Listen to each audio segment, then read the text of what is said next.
So guys, get ready with me. Pupunta tayo ng Pilipinas! At kwento ko nga sa inyo habang nag-aayos nga ako dyan ay hindi ko maintindihan yung nararamdaman ko kung bakit yung kilikili ko ay namamasa. Oh my God. Siguro may halong excitement, diba? So pagkatapos nga ng lahat-lahat, ayan na si ate girl. Ay, wapak! Sino ka dyan? Ay! Wow! So, may nagturo nga sa akin ng life hacks. So, pag daw nagpapawish yung kilikili mo, ay maglagay ka lang ng panty liner. Kaya yun ang ginawa ko. Naglagay ako ng panty liner sa aking underarm. So, dinikit ko lang naman yun. So, fast forward na nga, yan na nagtake na si ate mo kasi magre-ready na siya ng outfit. So, siya nga pala, yan yung terno ko na binigay ni Lai. Shoutout sa'yo, Lai. Thank you so much for the gift. Gift yan sa akin ng Christmas.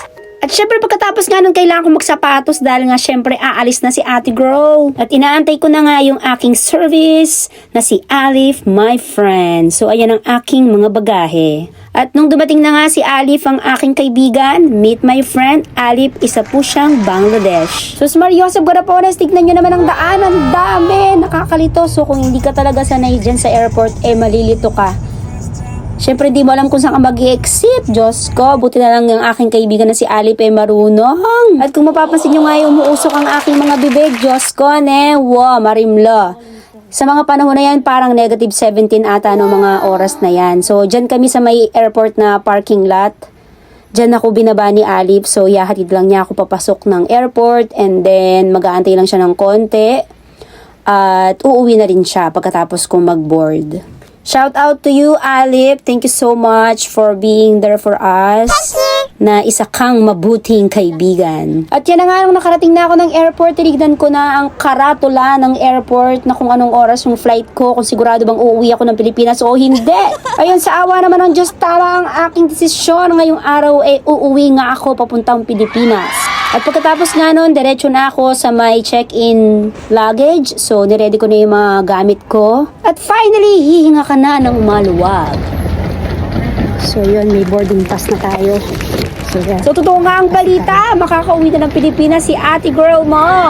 Pero Diyos ko, hindi ko maintindihan ang nararamdaman ko ng panahon na yan. Kasi ako nga lang mag-isang magbibiyahe. So, first time nga ni ate girl mo na umuwi ng Pilipinas or magbiyahe ng eroplano na nag-iisa lang. So, syempre kailangan mo lakasan yung loob mo na mag-isa ka. So, ayun, achievement mo yun kapag mag-isa kang nagbiyahe.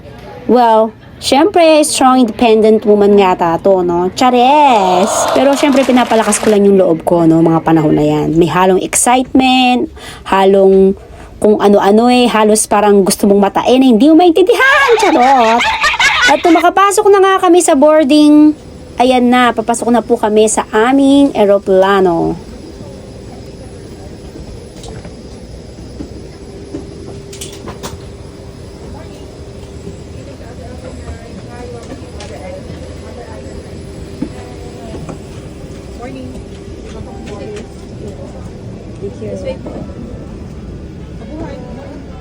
So, syempre, pag pumasok ka na ng aeroplano, unang-una mong titignan kung saan ka nga ba nakaupo. So, may section ko sa kaupo. At nung nakaupo na nga ako, ayan na ang first meal after 1 hour. Kumain na ako ng una. Ayan na ang pangalawang kain ko. Yan ang merienda. At ang pangatlo, ayan ang aking dinner. Or umagahan na nga yata yan. Hindi ko na alam. Ayan, dahil nga nung umalis ako ng Canada, 12:55 AM ang flight ko. So, 17 hours ako nag-flight. Pagdating ko ng Pilipinas, umaga pa rin.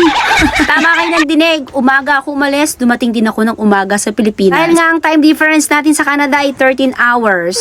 Kung gabi sa Canada, umaga sa Pilipinas. So, bibitinin ko muna kayo sa video ko. Panoorin nyo ang karugtong. So, see you on my next vlog. Bye-bye!